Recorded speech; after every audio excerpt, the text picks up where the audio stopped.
Hey, this is Torraine Walker. If you like Context Media Group, help us to keep telling stories.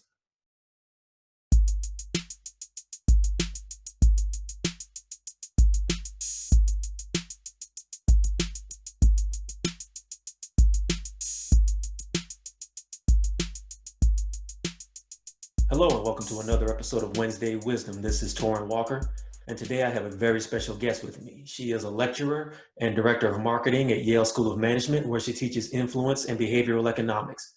Please welcome Zoe B. Chance. Zoe, how are you doing today?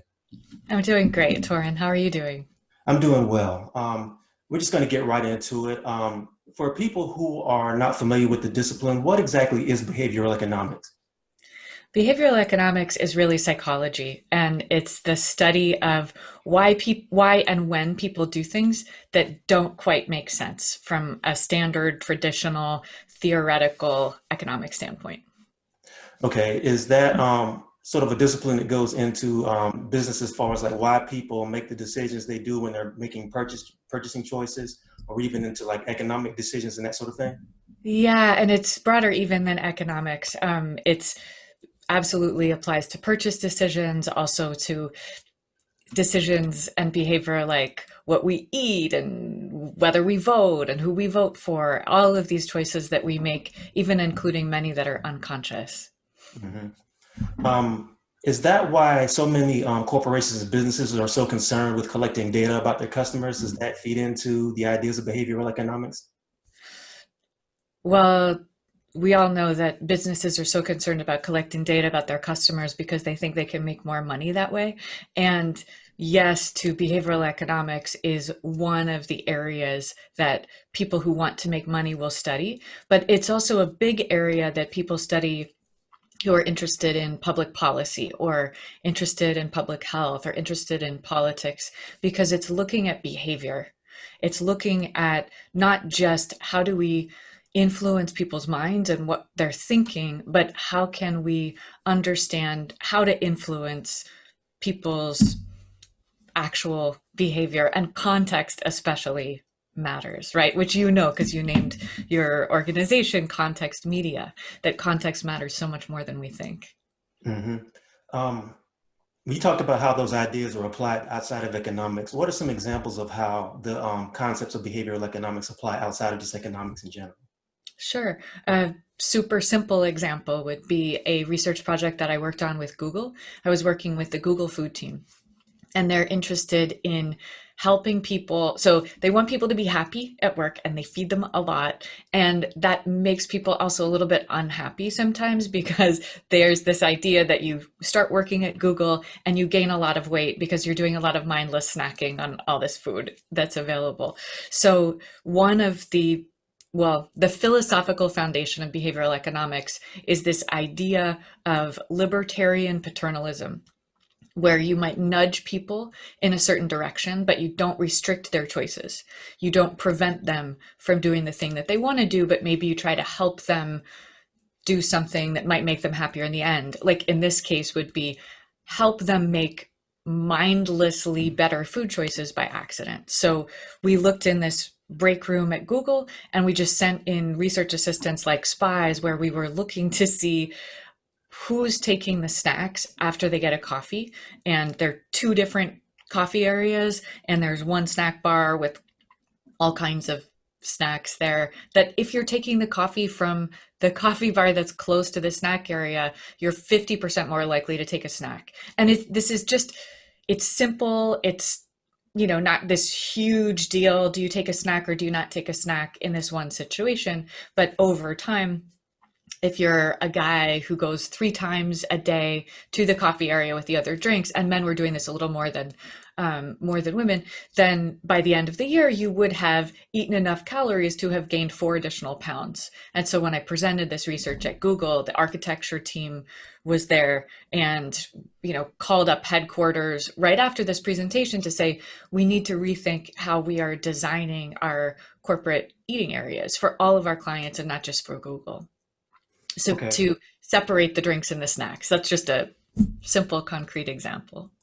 Okay, so it sounds like behavioral economics is Sort of like the old proverb of like boiling the frog. You do it sort of gradually, and you create situations where you move the window gradually so people don't pay attention to it, and eventually that changes behavior. Is that it? That would be what nudges are like, where if you're working on a nudge strategy, yes, like what I just described, that it would accrete over time. As a scientist, I have to say, because I can't stop myself, this parable of the boiling frog is so widely shared because it's persuasive, but it's not actually true.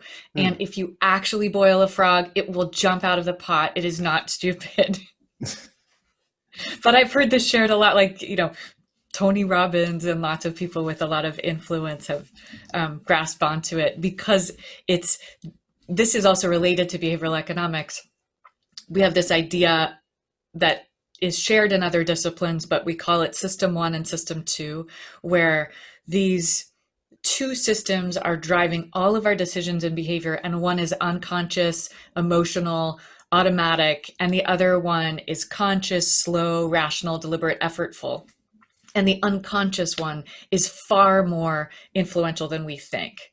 And stories like the parable of the frog really connect with us in an emotional way, and it's vivid, it's concrete, it's easy to remember. And this is why that story is so persuasive, even though it's not actually true. We remember stories much more and much better than we remember statistics.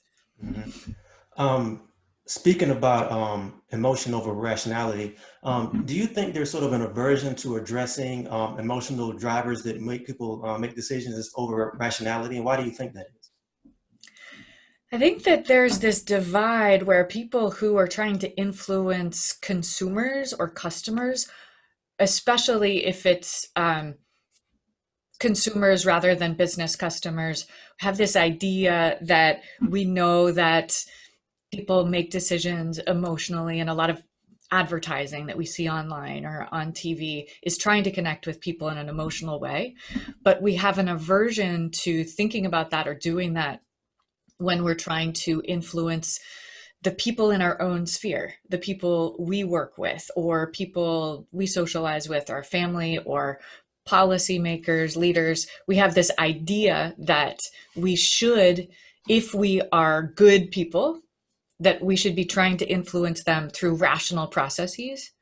And that's because we think of ourselves as being rational, because that's the process that's conscious versus the emotional one is unconscious. Okay. I want to move into an area where this has been really prevalent, politics. Um, the last election season and really the last 4 years have shown the power of emotional appeals to voters. How are some of the core principles around behavioral economics influenced political policy over the last 4 years up until this recent election? It so many behavioral scientists from all different disciplines have been trying to figure out what the heck has happened, right? Because the predictions, not just of pollsters, but behavioral scientists generally, coming up to the election in 2016, were that Trump was not going to win the election. And then there was a lot of apologism and people trying to make excuses for, well, people voting for Trump didn't really know what they were getting into, and that wouldn't happen again in 2020. And we saw more people voting for Trump in 2020 than had voted in 2016. And what I've seen a lot in my field is lay people, a lot of liberals, also scientists, though, wanting to understand why Trump voters did something so stupid. And there are these assumptions that they weren't voting for intelligent reasons if they voted for Donald Trump. So there have been a lot of people trying to explain why they're making these emotional decisions rather than, like in this case, I'm going to go to the opposite side of the fence, where, and it's not that we don't vote emotionally, we totally do, and I'll share a study, but also I believe that there has been not enough consideration of the rational reasons, like taking Black voters as a good example of why would there be Black voters not voting for Biden. And a lot of white voters don't understand when we look at this and we think Biden is espousing policies that are going to help Black voters. And to me, this is disrespectfully assuming that Black voters don't know what they're doing if they vote for Trump, rather than being really open to the idea that, among other things, there can be protest votes that are really valid, and also all the down ballot voting, right? So choosing to not even vote for one of the two parties. And in politics, this idea that I'm getting on a rant now. Actually, let me just bounce this back to you, because I know you're very active politically as well, and we connected on Twitter over some of these issues initially. What's your perspective on politics right now? No, it's interesting to me. I think there's been a lot of, and I'm going to keep this specifically on Black voters. I think there's been a lot of paternalism and condescension from the liberal side of politics and the establishment Democrat side of politics, where I think that the Democrats and the establishment feel like that they are owed the Black vote and they don't have to really put any kind of effort into that. And any kind of people who are African American or even people of color who are pushing back and saying that, look, we voted for you for almost 40 years, almost as a block, but we're not seeing some of the same benefits that other groups are getting. I think that shocked a lot of people in the establishment Democrats, and a lot of people were so shocked by that that the only thing they could do was either completely ignore the issue or try to create a situation where these people who are pushing back are either bots or Trump supporters, and they ended up alienating a large swath of young Black voters. That's what I think.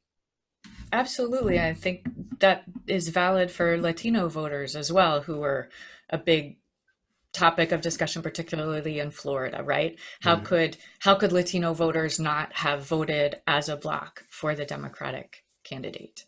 And then you look at cabinet appointments, and they're visually diverse, but we don't have progressive people in the cabinet so far. Mhm. So, um, yeah, so I've been personally very frustrated, and I'm still continuing to try to be hopeful. But so far, the division in the Democratic Party between liberals and progressives doesn't seem to be um, it doesn't seem to be going in a good direction since this election actually happened. Well, do you think there's a way using some of the concepts of behavioral economics to maybe move the establishment and the moderate Democratic Party towards maybe more progressive ideas and points of view? I hope so. So I was listening to some of your earlier episodes of this show, and you had Tori Russell on in the first episode, and I found his framing so persuasive, and I hadn't heard this before, when he said that he was talking about the problem of being woke, and you were asking him, so how successful has the movement, and I think generally Black Lives Matter movement, been in motivating change? And he was saying, I think we've shaken the bed, but I don't think people have gotten up out of it yet. And that just hit me. And this is a system one influence where I really, really got it listening to him talk about the difference between being woke and taking action. So there's been a lot of lip service and promises, and that's what elections are about, right? And it will be so helpful if we can mobilize and organize around very specific actions. Okay. According to a Wired survey, African Americans and people of color make up 5% of Silicon Valley tech workers and 16% of IT workers overall, according to the US Equal Opportunity Commission. Do you think there's a danger of cultural blind spots and confirmation and bias in the way that behavioral economics is applied? Behavioral economics, as you know, is very often concerned with biases and also heuristics, where generally how we look at those biases are from a cognitive rather than a social perspective. So a bias that would, like have somebody choose one product over another product because of what the comparison set was. But I believe that it's very important that we start looking at this from a broader social perspective to see how these kinds of biases are are playing out at work. And because a lot of behavioral economists are libertarian, which I'm not, there's been some reluctance to step into the political realm in this way. There's been a lot of willingness to step in the fight against social justice warriors and this perceived pressure to be politically correct, which we have a lot of in academia. And I understand this too. But what I believe like the broadest takeaway we can bring from behavioral economics to social justice issues generally is that we know that people can't be debiased and that the context really matters and policy really matters. So taking as an example, so I was in a parents group this week on diversity and inclusion, and the person who was leading the workshop was trying to explain to us how difficult it is to debias ourselves and to change our preferences. And she was talking about her preference for British accents, that there's nothing that she can do to escape the reality that a British accent sounds like music to her ears. And I think a lot of Americans can relate to that. And this idea of trying to debias yourself is impossible. All of the behavioral economists who study heuristics and biases will tell you we don't make less biased decisions just by knowing that we have these biases. And so we need to set the world up, set up policies, set up environments and contexts to mitigate those biases so that we're influencing our behavior and accept that all of us are going to be biased in a million different ways. Over time, my hope is that, not my hope, but definitely reality is that some of these biases will shift, right? Like this bias that so many Americans have for the British accent didn't come from nowhere. It's been culturally inculcated over many decades and generations, and it's not going to last forever. But we just need to change policies. So in Silicon Valley, in tech, in academia, we need to be changing policies rather than just giving anti-bias training, which can end up making things worse than they were before in some cases. And research has found this. It's not that we shouldn't be doing it, but one thing we need to be really careful of is that people can feel like after they've had training in anti-bias, that they're not biased anymore, which is just completely untrue. So we need to have programs to support, for example, having more Black people in tech. Okay. In 2020, we witnessed what you could call the George Floyd effect, where you've seen corporations and businesses and also some academic institutions making statements condemning racial injustice in the wake of George Floyd's death.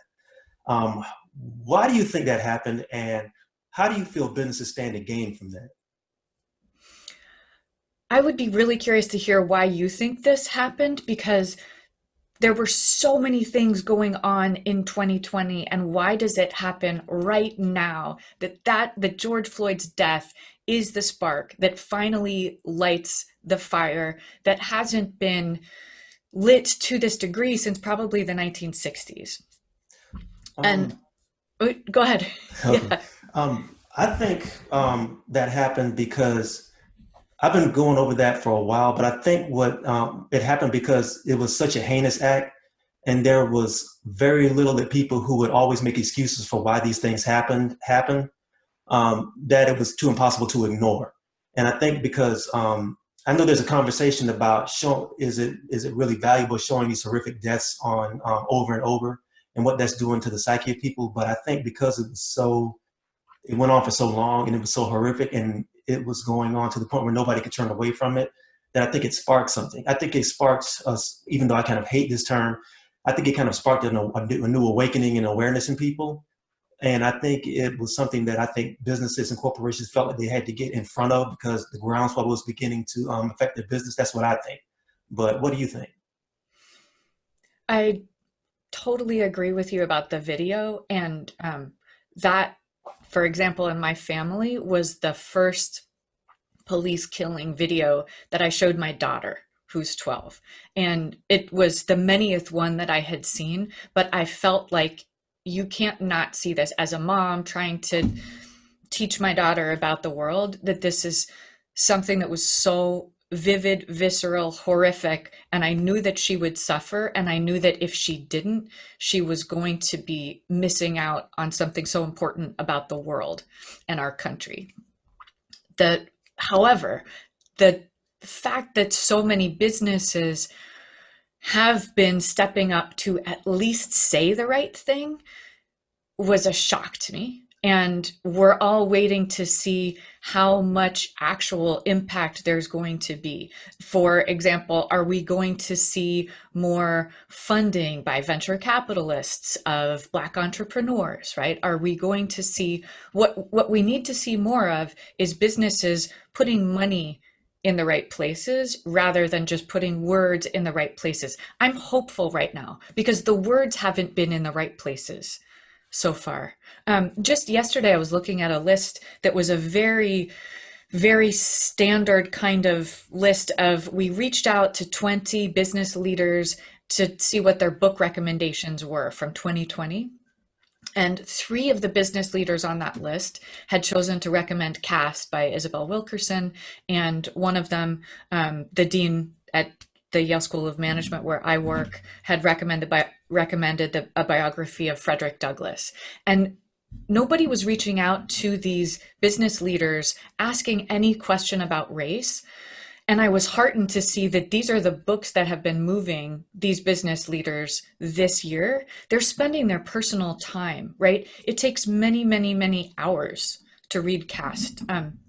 And that's something that a book that I've been also recommending to people and giving to people because I found it such an awakening when I was reading about, for example, how the Nazis had used US race policies to inform the way that they planned their anti-Semitic policies and all these things I didn't know. So is business going to change? It is changing some, for sure. And we all individually and collectively just need to keep our feet on the gas pedal, right? But when Torraine, I'm sure that you were upset when you heard about this too. When Cori Bush goes to her very first day in Congress as a representative and she's wearing a Breonna Taylor mask. Mm-hmm. And multiple of her new colleagues in Congress are calling her Breonna, not just because they don't know. They've never heard of Breonna Taylor. They don't know who Cori Bush is yet, and they've assumed that she's put her own name on her mask. And there's such a gap in awareness because of these just silos and information bubbles that we find ourselves in. I don't think there was anything ill-intentioned about these Congress people not knowing who Breonna Taylor or Cori Bush are, but I am really, really angry that they haven't cared enough to expand beyond their immediate bubble of all of the people who are like them, agree with them, Fox News, whatever this is. If you are an elected representative, absolutely you need to expand where you get your media coverage from. Okay, you mentioned news silos and information silos, and no place has that been more vivid than in social media. There's no denying that social media is pretty much where most people get their news at this point. Some of that's good, some of that's bad, and a lot of opinions and a lot of comments that aren't really vetted are able to travel really far with social media. How much of a factor has social media been in shaping public opinion about businesses and politics and what's socially acceptable? So I know that social media is a huge factor in impacting businesses because my job is teaching leaders of businesses. I do a lot of executive education. So I'll have CEOs and senior leaders from big companies, especially, and some small ones.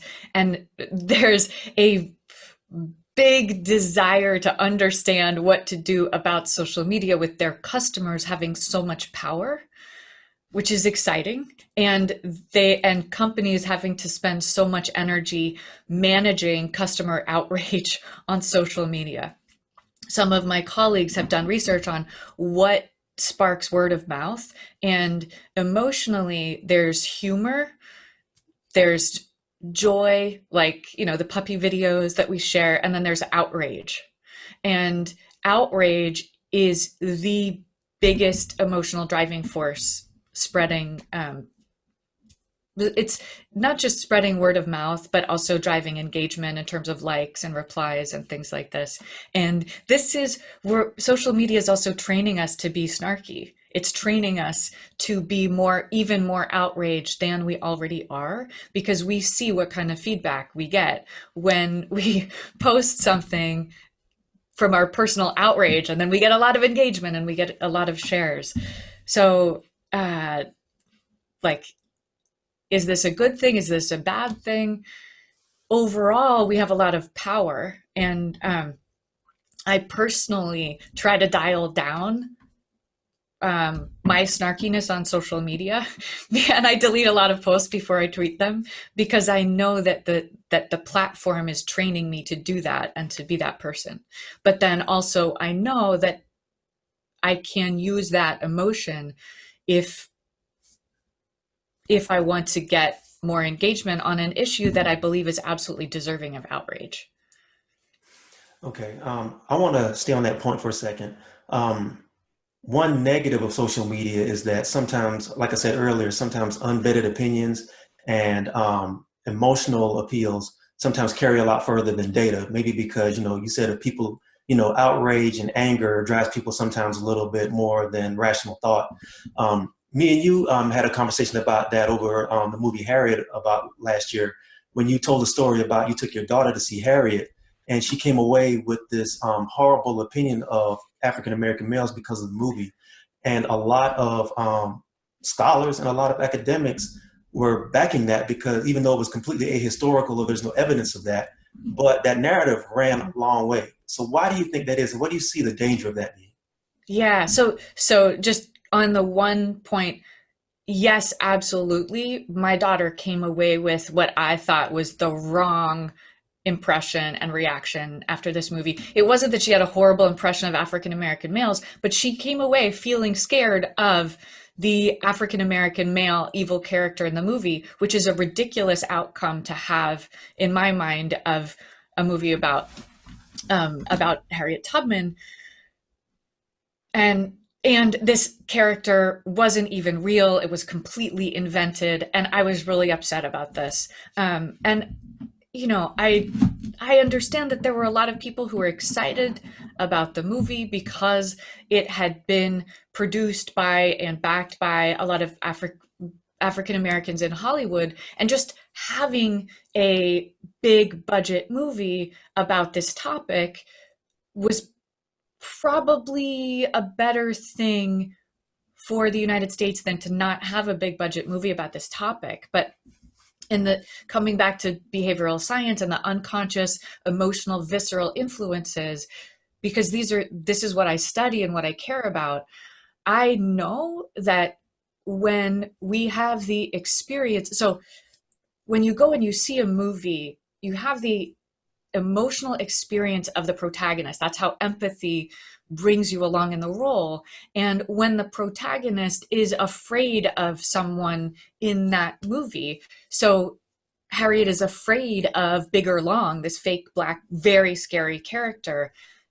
that's the emotional experience that we're taking away. And then also it had the horrible, just grossness that her white slave owner is kind of in love with her and like not that bad. And the emotional journey of the Harriet movie I thought was awful. And I understand why having this movie, having people talk about Harriet, having people being investigating and then sharing the real story of Harriet Tubman, and just having more dialogue about our history of slavery in general, I think it's a good thing. But what was your take? This was how you and I initially had connected, I think. hmm No, I just thought it was very dangerous to take a historical figure and add so many fictional elements to it. Now, I understand that when you're creating a character or you're making a movie about a historical character, there's some things you're not going to get perfect, and there's a lot of gaps that are going to be in those records that you're going to have to fill in. But I just thought it was ridiculous to create a character that was completely ahistorical. There is no way in the world that you're going to have a huge black man talking to white slave owners this way in 1834. First of all, that's completely illogical. He wouldn't have never gotten out of that forest alive. And to make him the protagonist of this movie, where he's visibly abusing and attacking black women and chasing them for money, I think it's extremely dangerous in a society that we barely read as it is. And people are taking their information from social media and they're taking it from art and they're taking it from entertainment. And I think it's extremely dangerous. That was my opinion. 100% on all of everything you just said. Yes. Okay. All right. Let's move on. How can businesses and organizations created by marginalized people use behavioral economic concepts to advance their organizations? Um, Businesses and organizations created by marginalized people, I think, can do well by focusing on two specific topics of behavioral economics, one of them being nudges that we've already talked about, which are those small behavioral nudges to focus on something very specific. What do you want to encourage people to do? And how can you make it easier for them to make that choice, take that action? Also, though, the other one is framing, and this has come up multiple times in our conversation, but it hasn't been explicit so far, which is how do we frame the problem and or frame the business concept or frame the solution, very specific sound bites. And I guess I had mentioned Tori Russell's framing about being woke and shaking the bed. Clearly, it's not enough to shake the bed because you've done nothing that's helpful just by opening your eyes, right? And I guess what I mean is if someone else is shaking the bed, clearly it's not enough to open your eyes, right? You have to actually get out and do something about it. And the Republican Party in this country has done much better with framing than the Democratic Party has. And there's been a lot of rallying around specific names, ideas, sound bites. There's been a Republican strategist named Frank Luntz who's been doing this very effectively since the 1980s. I think he regrets some of what he's done at this point, but he has been the person behind, for example, the shift from global warming to climate change to dial back action against global warming. He's been the person behind the shift from estate tax to the death tax. And it's not just finding the right frame, but organizing and coordinating around using that frame to describe the situation, problem, or solution that you're talking about. And defund the police has been a big frame that we've seen a lot of discussion around. I don't know what the answer is. Is this the best frame? Because there's so much action and so much friction that comes out of it. But at least it's been a frame that people have been mobilized together for and against, which doesn't happen a lot. All right. Last question. What do you see as the future of behavioral economics among the general public now that they're becoming more aware of these concepts? Um, I hope that the future of behavioral economics is having people who are more educated and more knowledgeable being more skeptical and attentive when we are being influenced because we see those influence attempts on social media, for example, when we are being influenced to buy something now because there are only three left, or we see, oh, you have five of your friends on Facebook liked this thing, will you like that thing also? My hope is we'll be more skeptical. All right, Zoe B. Chance, thank you so much for your time and thanks for being on the show. Really appreciate it, Torin. Thank you.